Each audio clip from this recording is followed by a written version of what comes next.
Hello, my name is Irina. Welcome to my doctoral project, Uzbek Influences in the Violin Repertoire. What is it about? The idea was to research music for violin and piano, written by composers from my country, Uzbekistan.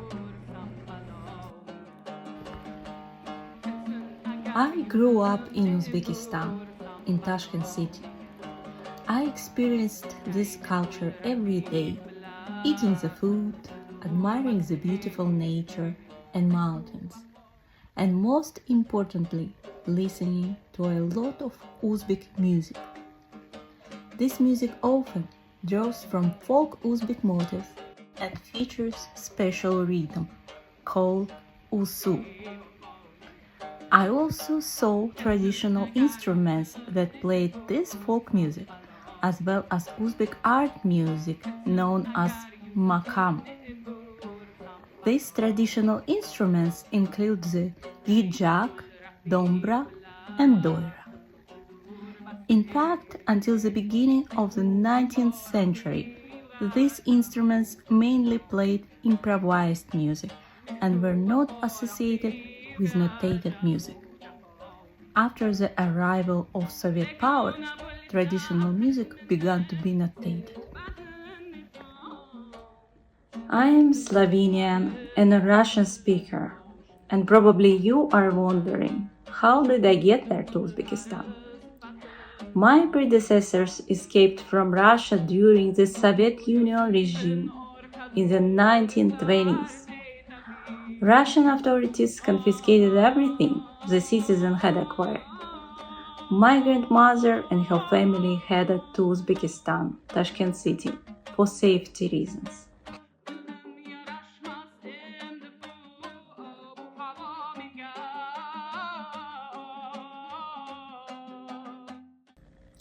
The Soviet Union extended its influence to Central Asia, establishing several republics, including Uzbekistan, Tajikistan, Kazakhstan, Kyrgyzstan, and Turkmenistan.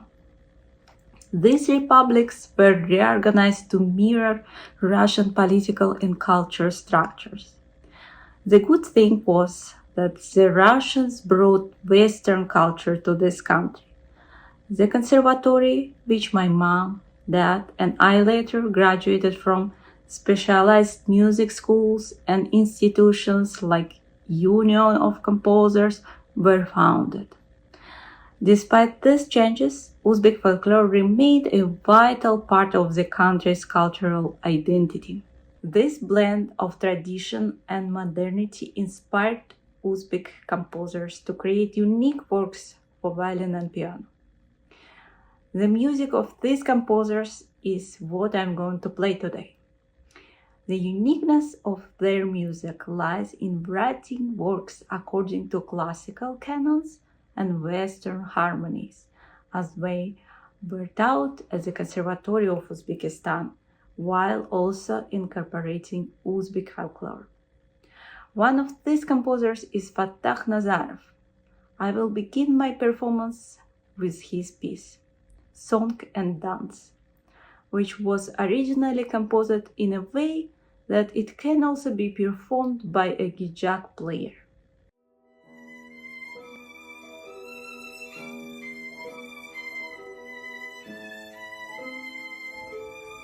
Some violin pieces can be played on traditional instruments. How did that happen? During the Soviet era, traditional instruments were modified to fit new musical ensembles. This made it possible for gijak players to perform music from the violin repertoire. For example, while I was studying at the conservatory, I often heard violin pieces like Mendelssohn Violin Concerto played beautifully on the gijak. Or a gijak player could even hold a violin instead of a gijak. As I mentioned earlier, traditional music was improvisational before the 19th century, and no one could have imagined such a transformation later.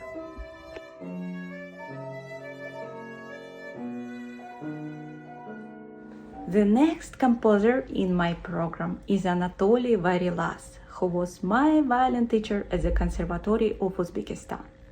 He is also a composer and writes a lot of music. Recently, I interviewed him and he shared a few words about the next two pieces, Caprice number 3 for solo violin and Silhouettes for violin and piano. The third caprice for solo violin is part of a cycle of 12 caprices written in 2011, each incorporating original Uzbek folk themes. This particular caprice, number 3, is based on the Uzbek folk melody Sarab 2, which was first recorded and published in 1939 in Romanovskaya's collection. The central challenge in composing this piece was to harmonize the caprice while preserving the emotional depth and lyrical drama inherent in the melody. The intention was to maintain as much of the folk style as possible. The theme should be performed freely ad libitum to capture its authentic folk character and improvisational spirit. In contrast, the middle section takes on a more rapid and dynamic quality, reminiscent of a meteor striking across the sky, soaring high above the Uzbek landscape. This section adds a dramatic layer to the folk melody while keeping its essence intact. Finally, the reprise returns to the original material, presenting the melody just as it was introduced, emphasizing its timeless simplicity and beauty.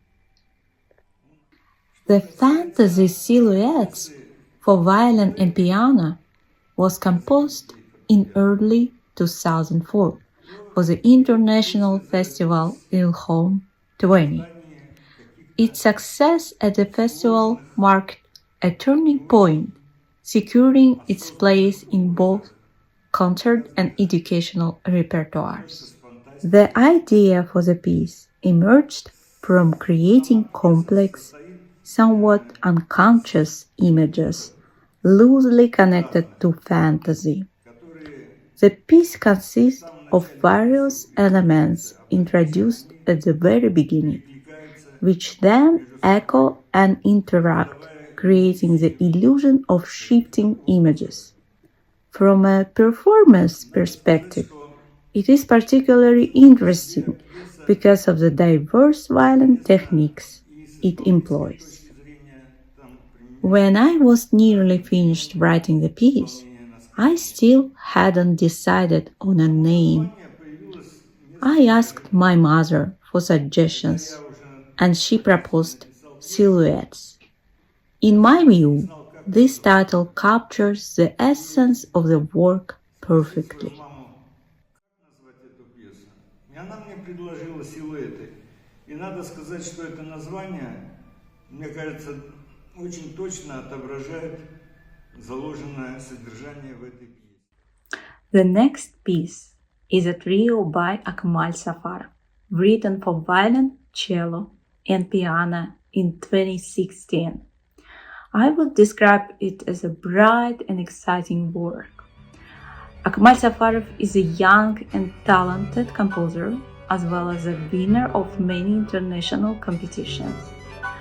Born in 1995, he represents a new generation of musicians. Having grown up after the Soviet era, you might notice a difference in his compositional style.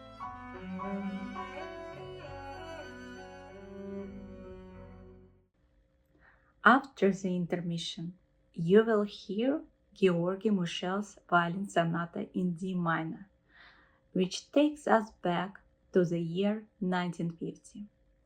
Mushel was a Russian immigrant who graduated from the Moscow Conservatory and later taught at the State Conservatory of Uzbekistan. He arranged and recorded many Uzbek folk songs, and his more than 50 years living among the Uzbek people profoundly influenced his musical style. During his time in Uzbekistan, Mushel created remarkable works deeply rooted in Uzbek folk music. His style is an intricate blend of European, Russian, and Uzbek musical traditions. In his sonata in D minor, Mushel incorporates many folk melodies and imitates traditional instruments. For example, in the second movement of this sonata, he incorporates the folk melody and recreates the sound of the dombra, traditional instrument, in the pizzicata section.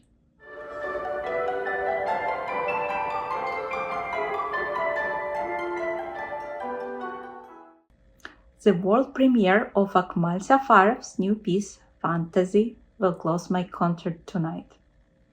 This is the same composer who wrote the trio I described earlier. The story behind this piece is quite interesting.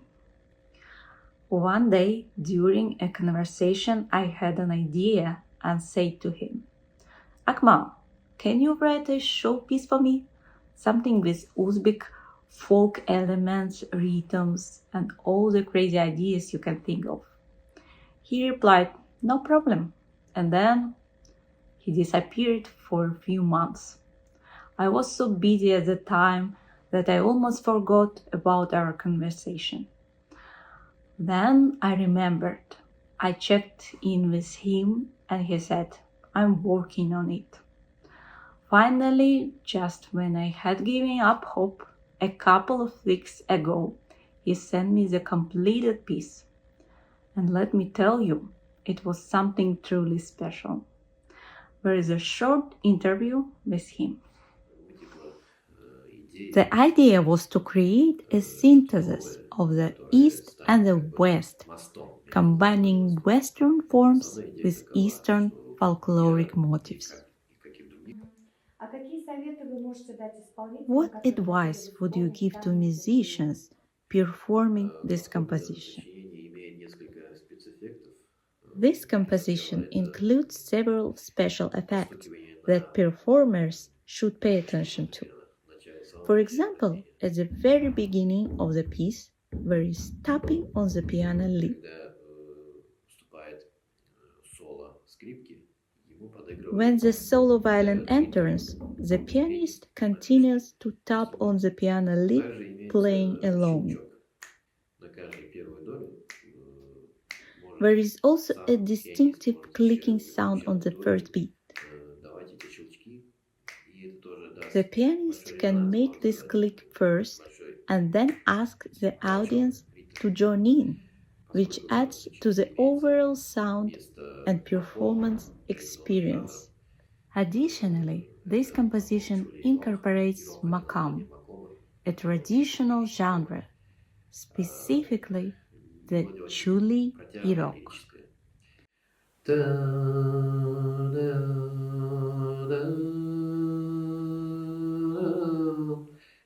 The melody in this section is lyrical and drawn out. It features subtle melismatics and a blend of major and minor tones. I strongly recommend performers listen to the original makam before playing this piece.